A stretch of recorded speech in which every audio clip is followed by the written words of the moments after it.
Alright guys, welcome back. Another episode of Orbital. Rockets just beat the Grizzlies 112-94. Harden goes off for 57 points. Only has 2 assists, but does finish with 9 rebounds. Pretty much stats from the game. Harden 57, like I said. Rivers pours in 11. House Jr. puts in 15. Green has 14 off the bench. For the Grizzlies, Gasol has a pretty quiet night, only 5, 7, 4. Conley puts in 14, 7, and 7, and then Jaren Jackson Jr. has 12.6 rebounds. Not too much from their side. Harden obviously has an amazing game. Rourke, what did you think of Harden's performance, everything that you saw in the game that just happened? Well, Harden looked crazy good. I mean, he just looked like he's on another level. Completely unguardable. Step back threes were hitting. I think he ended it 6 from 15 from 3, but he was 5 of 12 at one point. And in the beginning, he looked really aggressive, hitting them and scoring the ball. He could have easily had 60 if it was a closer game, but they subbed him out with like 2 minutes ago. And he played really well. I think he was like 17 of 33 from the field, so over 50%, and then 17 of 18 from the line, just getting so many free throws. So he, definitely came ready to play, just like he has over this crazy streak. I mean, James Harden just beat Kobe's 16-game streak of having 30-plus points in a consecutive game. So Harden tonight just broke that, and now has had 17 consecutive games with 30-plus. So we'll see how long Harden. I mean, honestly, Harden can really keep this streak going, especially now. I mean, it really blows. We'll get to this as well. Capella being out, that was best for Rockets, but that's just going to mean Harden is going to be even having to do more for us right now with all our injuries. Because we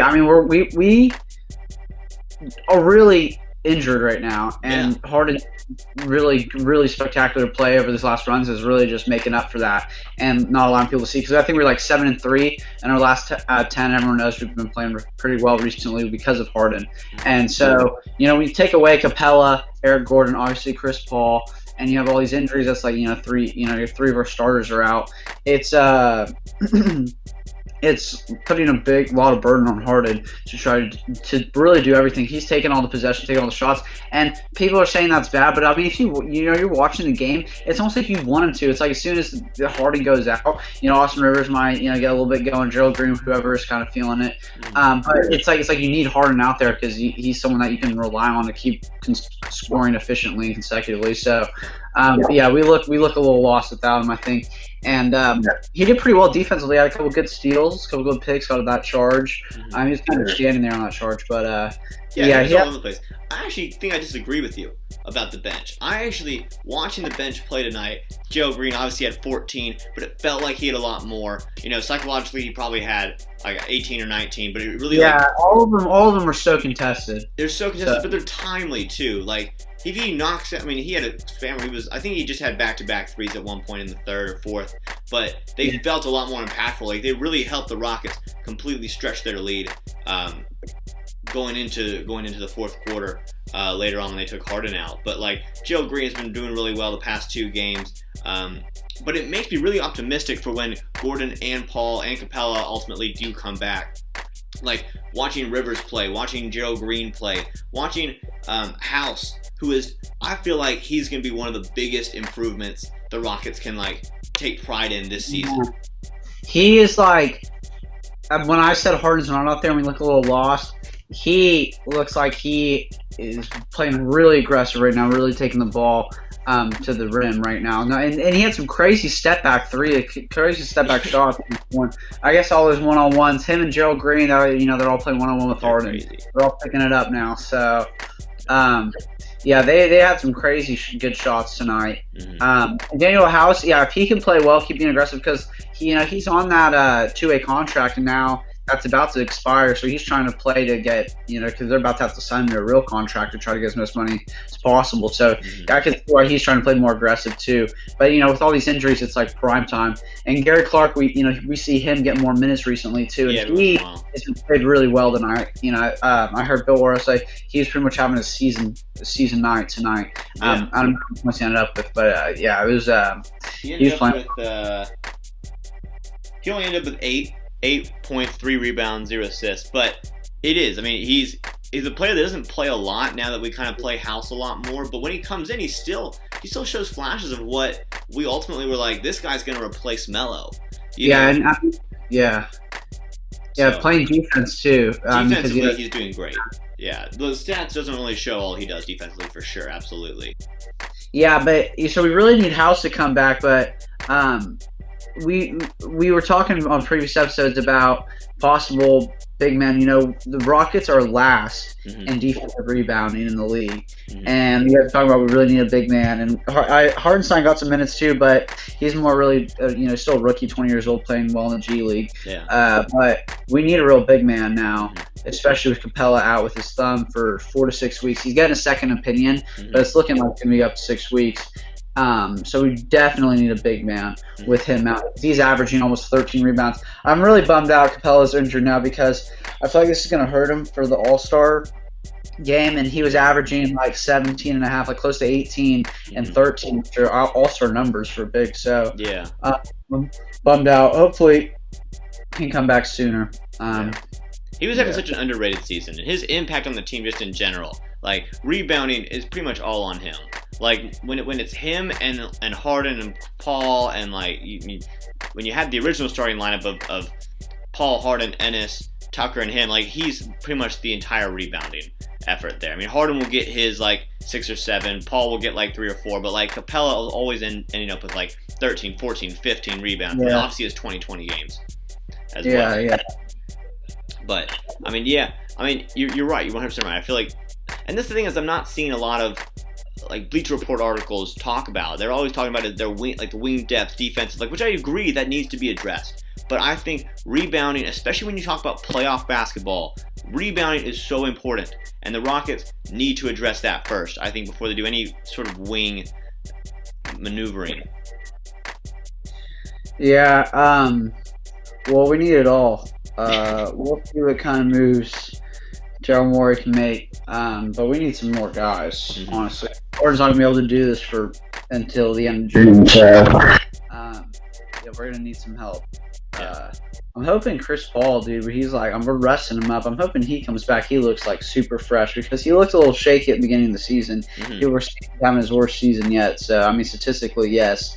But, I mean, it took him a while to get in the groove of things. Who knows? He didn't look like he was fully being aggressive. So, I'm hoping when he comes back, he's looking real fresh for us.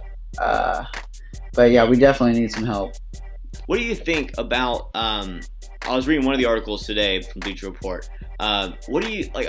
It's not ruled out that the Rockets still try and get Jimmy Butler from Philadelphia with his whole like whether it was aggressive, not aggressive, whatever you want to call it, thing with Brett Brown. But apparently, it's not ruled out that we could still try to acquire Jimmy Butler at the trade deadline. Whether that's Gordon, Ennis. Well, I think the trade that was proposed in the article was Gordon, Ennis,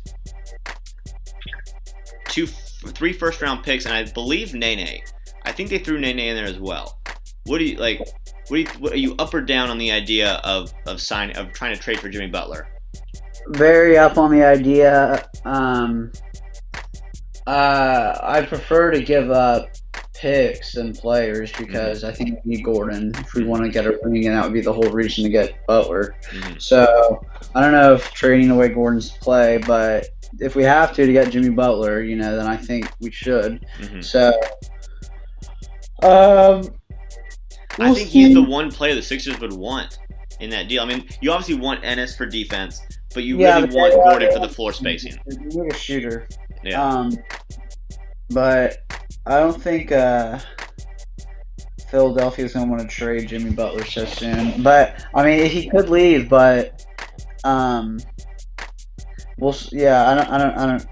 If I was Philadelphia and I made that trade to get Jimmy Butler, was it worth it then to trade Sarge and Covington for Gordon and Nene? And Ennis and 3. I mean, I think the 3 first-round picks really honestly, if I was Philadelphia, and you have to have a serious talk with Jimmy, and you have to be like, all right, like what's going on here? Like, is this something that you have to look at you have to look at your players, and be like, is this sustainable? I don't see a reason to trade him personally, but it was something the article brought up, and I was like, all right, let's think about this at least a little bit. But realistically, I would try and sign Jimmy Butler in the offseason. I think you try and make it work with him and Embiid and Simmons and Brett Brown and everything.